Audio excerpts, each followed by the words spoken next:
Shalom, selamat pagi, selamat datang di YouTube channel saya, It's Me Foni. Apa kabar?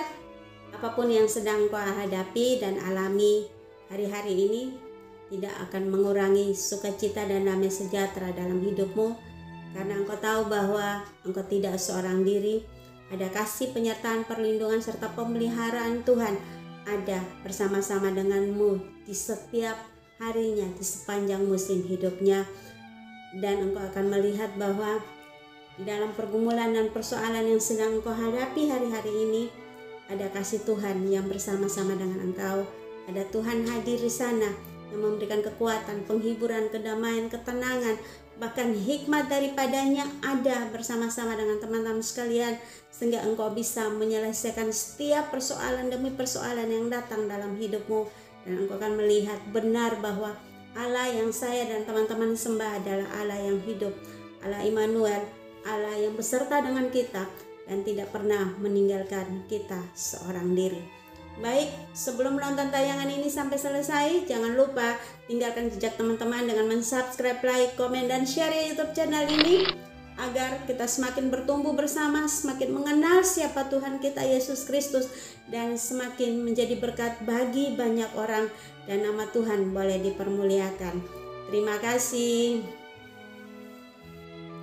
Pagi hari ini kita akan merenungkan sebuah kebenaran firman Tuhan yang terambil di dalam Kisah Para Rasul pasal yang ke-9 ayat yang ke-39 yang berbunyi demikian. Maka berkemaslah Petrus dan berangkat bersama-sama dengan mereka.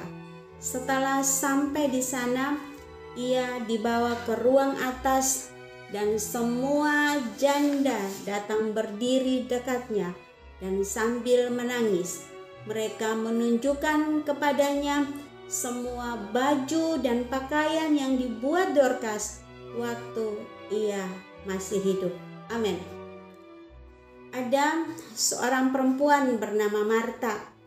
Ia bekerja sebagai asisten guru di sebuah sekolah dasar selama lebih dari 30 tahun.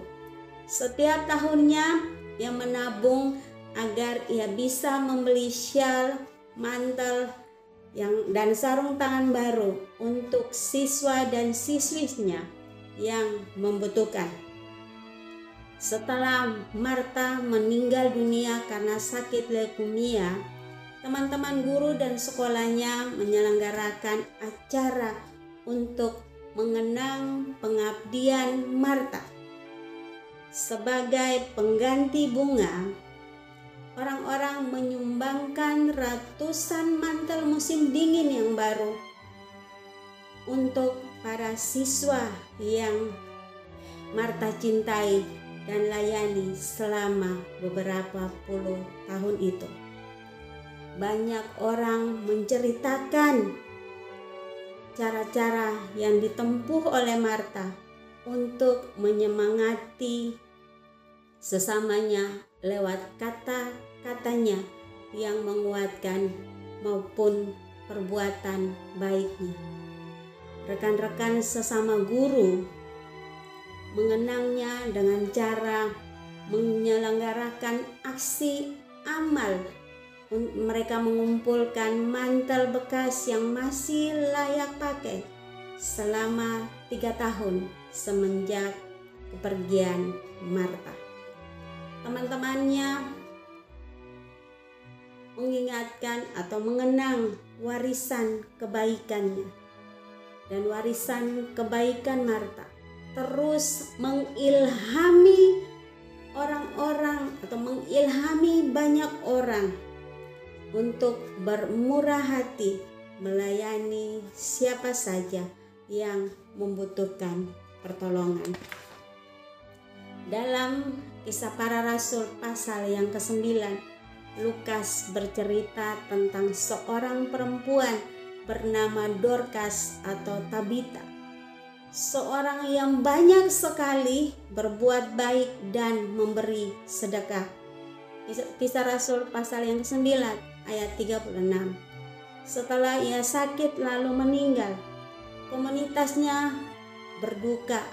Mereka datang menghampiri Petrus, Rasul Petrus, dan mendesak Petrus untuk datang melihat Dorcas yang telah meninggal dunia itu. Para janda menunjukkan kepada Petrus bagaimana semasa hidupnya Dorcas telah melayani mereka di ayat yang ke-39. Kemudian Petrus penuh dengan belas kasihan Tuhan mengadakan mujizat dengan membangkitkan Dorcas dari kematian.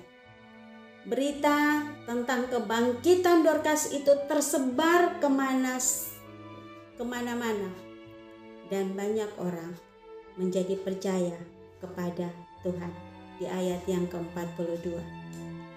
Namun teman-teman, pengabdian Dorcas kepada sesamanya dalam bentuk pelayanan yang nyata, itulah yang menyentuh hati orang-orang dan menunjukkan pengaruh luar biasa dari kemurahan hati yang dilandasi oleh kasih kepada Tuhan dan kasih kepada sesamanya. Teman-teman, kalau engkau mengasihi saudaramu, bukan hanya dengan perkataan saja, tapi tunjukkan juga dengan perbuatan baikmu kepadanya. Sebab perbuatan baik, perbuatanmu memiliki kuasa yang luar biasa untuk mengubah hidup seseorang dan bahkan bisa menginspirasi orang lain. Karena itu, biarlah Tuhan menolong saya, Bapak Ibu Saudara sekalian, untuk dapat mengasihi orang lain dengan tindakan nyata, agar saya, Bapak Ibu Saudara sekalian, kita dapat meninggalkan warisan kebaikan yang membawa orang untuk mengenal dan menerima Yesus Kristus sebagai Tuhan dan Juru Selamat. Amin. Selamat beraktivitas, tapi jangan lupa tetap taati protokol kesehatan dengan memakai masker, mencuci tangan, menjaga jarak, menjauhi kerumunan.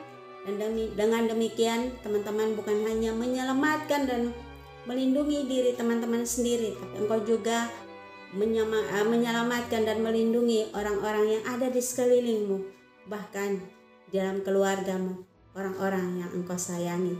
Sekian, Tuhan Yesus memberkati.